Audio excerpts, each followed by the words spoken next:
this might have been a Russian hack. The victim of a hack attack. This broader hack attack inviting Russia to hack Hillary Clinton's emails. Hackers, espionage. Russia's hacking of the DNC emails. The war for information has no party loyalty, and the fight for security has gone online. When information is at risk and hackers move at a dangerous speed, can RedSeal be the one to keep your data safe?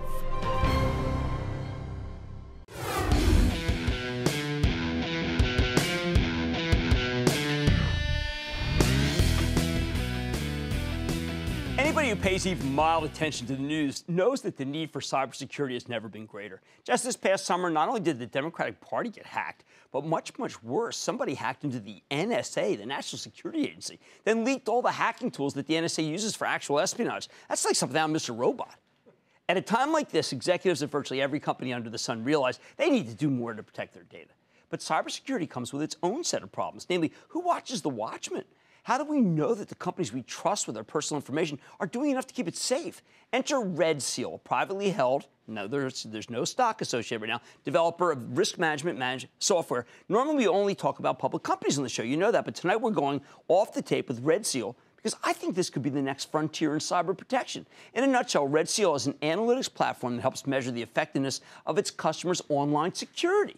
The company's goal is to become the measure by which every organization can quantify their digital resilience. They even offer you a digital resilience score that's modeled after your credit score, like a FICO. That way, RedSeal customers can figure out where they're vulnerable. And it's also an easy way for non-tech savvy execs to know if their cybersecurity budget is being spent wisely. I don't think they know otherwise. So let's take a closer look with Ray Rothrock. He's the venture capitalist who's the CEO of RedSeal. Learn more about his company and the broader industry. Mr. Rothrock, welcome to Mad Money. Good to have you. Thank you. Thank you, Jim. Thank you so much. Right now, when I was looking at your deck and of the things that you tell us, and it says RedSeal selected customer snapshot in technology. We see some of our favorites like NVIDIA, Adobe, and we see Salesforce. But then we see FireEye and Cisco. We regard those as being companies that specialize in cybersecurity. So how can they be customers? Well, you know, they have the best engineers in the world, like everybody else has the best engineers in the world.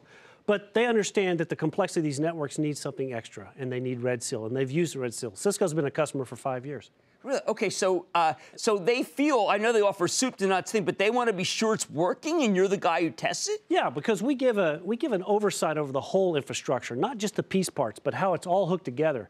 In fact, Cisco took us to Rio. Cisco is the Rio network provider, and when they stood up the network, they tested it and found some problems. They used RedSeal to fix it. Chuck Robbins should be talking more about that. That's a great thing that he did that. Now, I also we mentioned the DNC and we mentioned the NSA. Yes.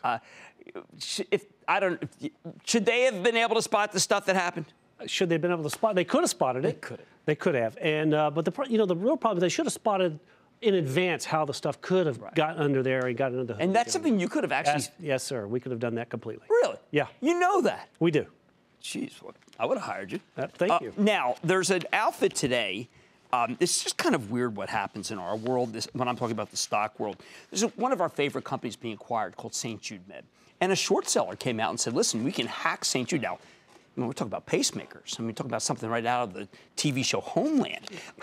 Now, should St. Jude bring you in to prove? Because they say pacemaker hacking claims absolutely untrue. Would it be better to say RedSeal says than St. Jude said?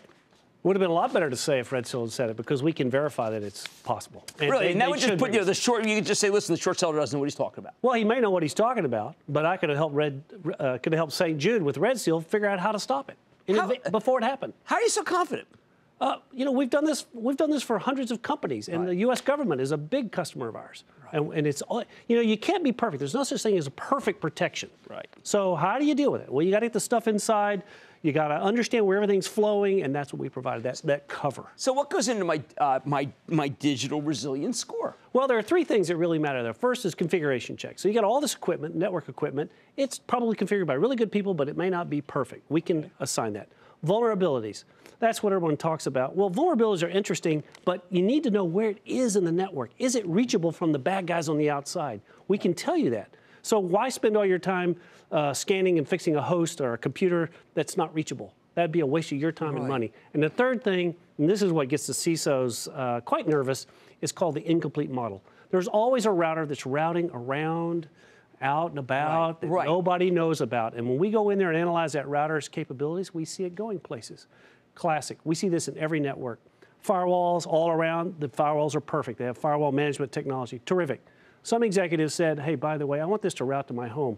Bypasses the firewall, the route goes out, nobody knows it.